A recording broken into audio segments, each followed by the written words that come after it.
En direct du CIMI 2021, retour de conférence avec Jean-Claude Bastien, directeur général délégué de Nexity, et David Abrias, directeur général de Cardam.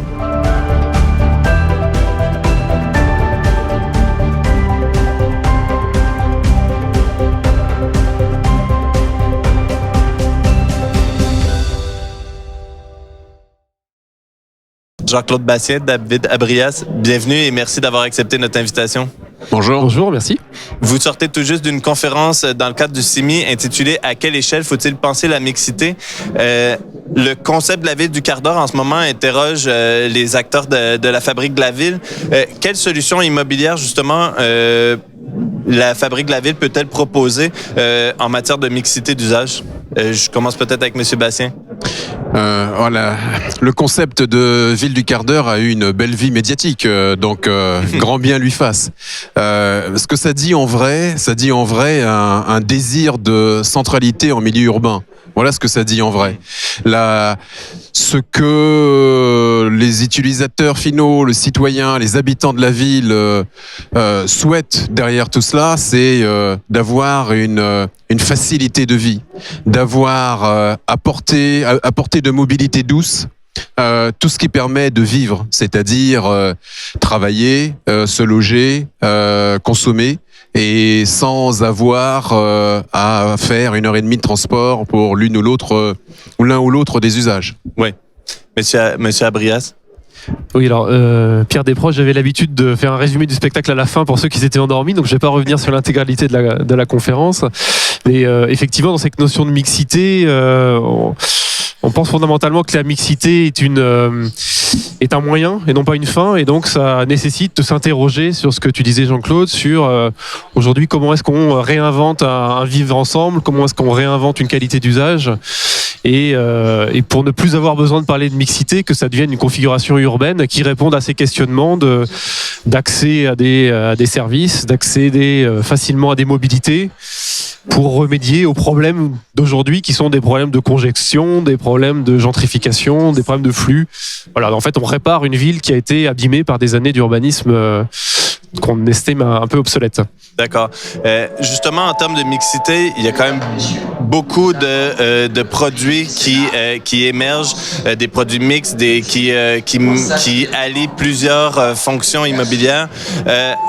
Justement, peut-être la question que j'ai pour vous, c'est comment les acteurs immobiliers peuvent-ils appréhender, on va dire, le risque d'un nouveau type de produits immobiliers qui émerge, qui allie justement le bureau avec le résidentiel, souvent la logistique, la crèche, l'enseignement, bref, l'hôtellerie, j'en rajoute et j'en passe.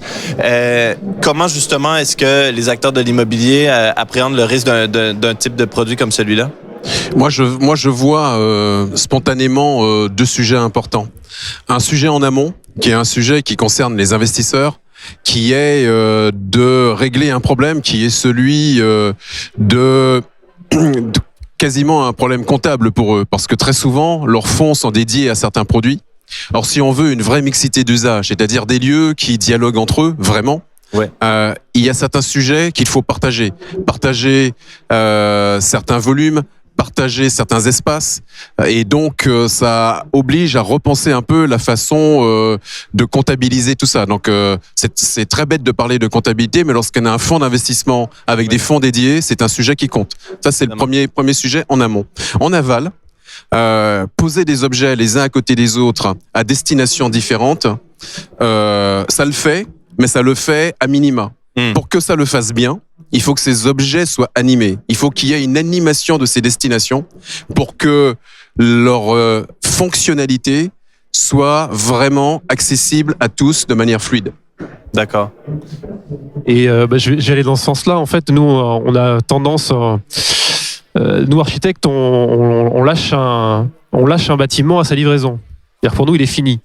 En fait, il commence. Tout à fait. Il commence. Et comment ce bâtiment va vivre, quels services vont lui être attachés, c'est le point essentiel et qui est un peu délaissé. Aujourd'hui, on l'aborde par l'angle de la programmation et on est de plus en plus architectes promoteurs en débat et en échange sur les sujets de programmation.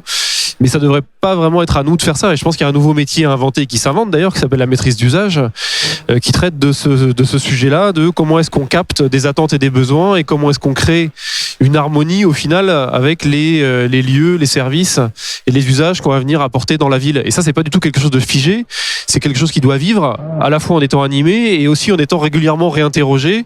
Et donc, ça veut dire d'avoir un bâti, une ville qui peut accepter ces évolutions dans le temps. Donc il faut rendre l'immobilier mobile, qui a toujours été son paradoxe, mais c'est, je crois, de plus en plus vrai.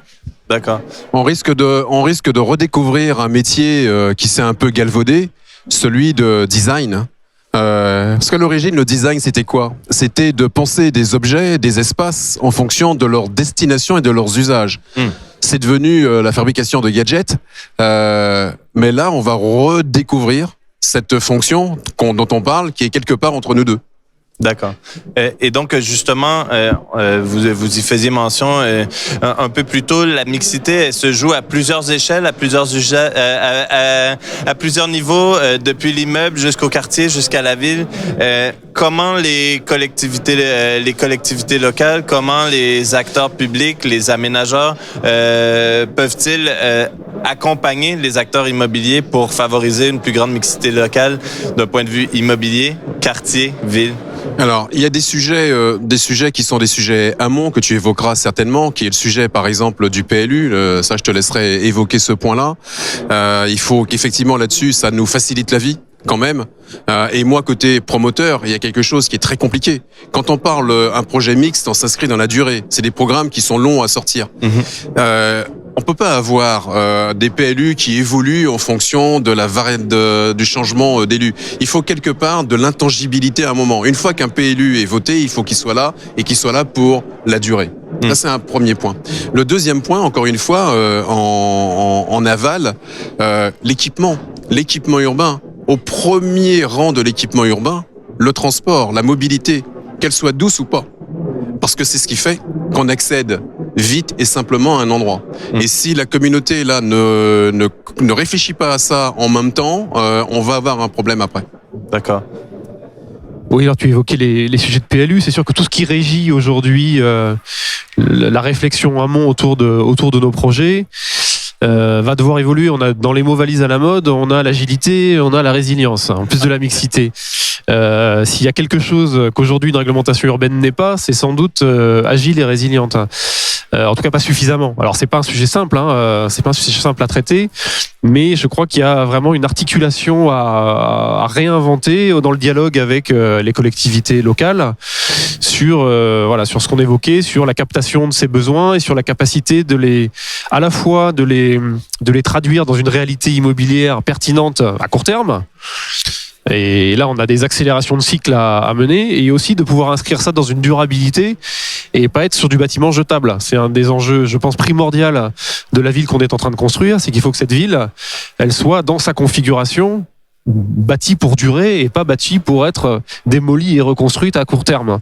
Donc il faut vraiment qu'on réfléchisse et on en a beaucoup parlé dans la conférence tout à l'heure, comment on doit séparer au sein de nos projets ce qui a une durée de vie immédiate, qui devra être réinventé, ce qui va durer plus longtemps, et quels sont les supports qui vont permettre à la fois de porter ça, de financer ça et d'inscrire ça dans un développement urbain qui sera cohérent, sans doute autour des mobilités et puis sans doute autour des attendus régaliens des citoyens qui sont l'éducation, la culture, la santé. D'accord. Dans le monde d'avant, on a beaucoup parlé des maires bâtisseurs. Oui. Je crois que c'est fini ça. Le sujet de demain, c'est le maire urbaniste. C'est celui qui pense une écriture urbaine sur la durée, avec toutes ses externalités. Et là, il y a un vrai travail d'évolution des élus qu'on commence à percevoir. Très franchement, on commence à le percevoir dans le dialogue avec eux. Et je pense qu'on est tous en train de rentrer dans une nouvelle dynamique collective sur le sujet.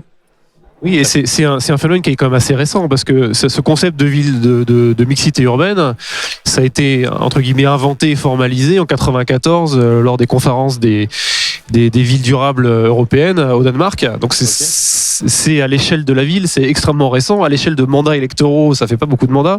Donc c'est quelque chose qui est en train de rentrer dans les cultures et qui va devoir s'équiper parce qu'on s'invente pas non plus. dans cette projection et dans cette capacité à capter des évolutions et quelque part des signaux faibles.